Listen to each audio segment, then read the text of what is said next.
GeM தொலைக்காட்சி நேயர்களுக்கு வணக்கம். கர்த்தருடைய நாமத்திற்கு பரிசுத்தம் உண்டாவதாக. மனுஷகுமாரன் வந்திருக்கிறார். லூக்கா சுவிசேஷம் 19:10. இழந்து போனதை தேடவும் ரட்சிக்கவுமே மனுஷகுமாரன் வந்திருக்கிறார் என்றார். இழந்து போனதை தேடுறதுக்காக ஒரு பொருளை தொடச்சிட்டா பாருங்க, நம்ம தேடிக்கிட்டே இருப்போம் அந்த பொருள் கிடைக்கிற வரைக்கும். அது பாத்தீங்கன்னா ரொம்ப ரொம்ப முக்கியமான பொருள்னா விட்டுறவே மாட்டோம். அது கிடைக்கிற வரைக்கும் பாருங்க வீட்டையே அலசி திரிஞ்சு எடுத்துருவோம். நிறைய டைம் பாருங்க, நான் கூட அந்த வேலை பண்ணிடுவேன். காசை எங்கேயாவது வச்சிருவேன், நகை எங்கேயாவது வச்சுட்டு என்ன பண்ணுவேன்னா ஃபுல்லா கபோர்டு ஃபுல்லா தேடுவேன். தேடி தேடி தேடி ஃபுல்லா ட்ரெஸ் ஃபுல்லா பாருங்க எடுத்து பழசு மாதிரியே பாருங்க ஃபுல்லா அழகா அடுக்கி வச்சிருவேன். கொஞ்சம் களைஞ்சிருக்கிற பொருளை கூட சரி பண்ணிடுவோம்.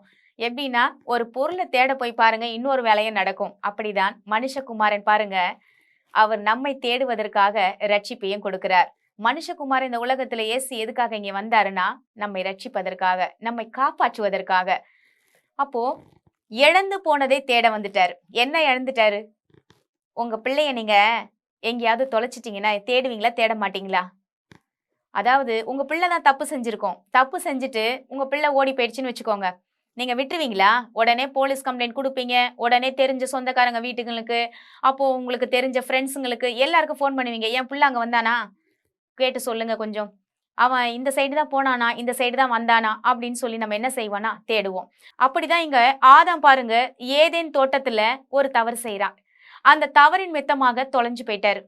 கடவுள்கிட்ட இருந்து தொலைஞ்சு போயிட்டாரு. எப்படி தொலைஞ்சு போனார்னா, அந்த இடத்துல ஆதாமே ஆதாமே அப்படின்னு சொல்லி எப்பயும் போல பாருங்க குளிர்ச்சியான வேலையில கடவுள் சந்திக்க வர்றாரு. அந்த இடத்துல அவர் ஒளித்து கொண்டார்.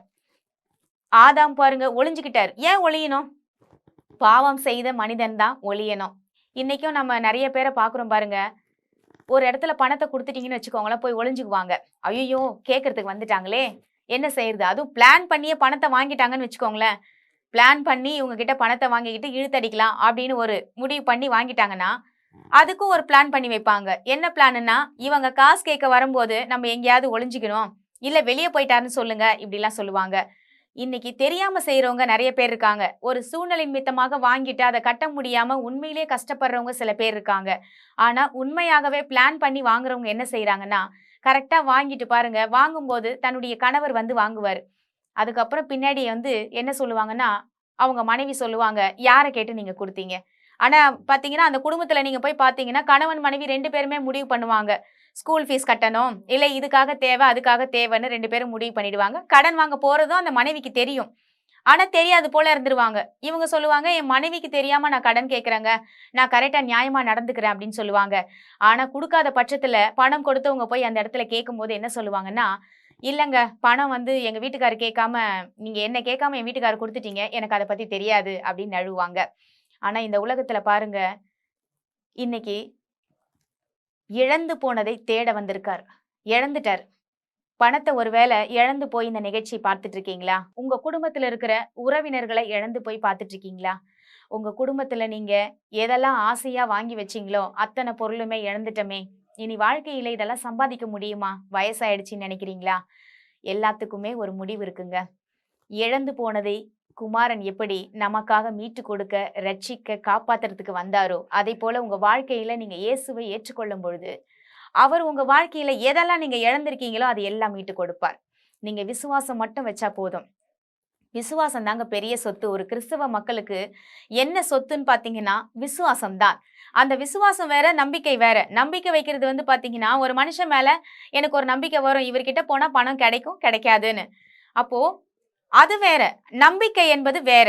நடந்தா நடக்கும், நடக்கலனா இல்ல. ஆனா விசுவாசம் என்பது தேவன் எனக்காக இழந்து போனதை நிச்சயமாக செய்வார். அதுல ஆணித்தரமான நிச்சயத்தோடு நம்பக்கூடிய காரியம்தான் விசுவாசம்.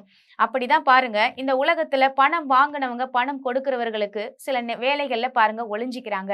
அப்படிதான் ஆதாமும் ஒளிஞ்சிட்டு இருப்பாருன்னு நினைக்கிறேன். ஒளிஞ்சுகிட்டு இருக்கிற அந்த மனுஷங்களை மறுபடியும் தேடி கண்டுபிடிச்சி இயேசு பாருங்க அவர் அண்டையில் அவர் சேர்த்துக்கொள்ள அவர் பிரியப்படுறார். ஆகையால் தான் பாருங்க, மனுஷகுமாரன் வந்திருக்கிறார். உங்க வாழ்க்கையில மனுஷகுமாரன் வந்திருக்கிறார். உங்க வாசற்படியில நின்னு நான் உள்ள வரலாமான்னு சொல்லி கதவை தட்டுறார். உங்க இருதயம் என்று கதவுல நின்னு பாருங்க, கதவை தட்டுறத நீங்க கூர்ந்து கவனிச்சு பாருங்க. அவருக்கு நீங்க உள்ள வான்னு அனுமதிச்சிட்டீங்கன்னா உங்க வாழ்க்கைய நிச்சயமாக மாத்துவார். எப்படி மாத்துவார்? அவர் மாத்துறதுக்காக தான், ரட்சிப்பதற்காக தான் வந்திருக்கிறார். இழந்து போனதை தேடி உங்களுக்காக கொடுப்பார்.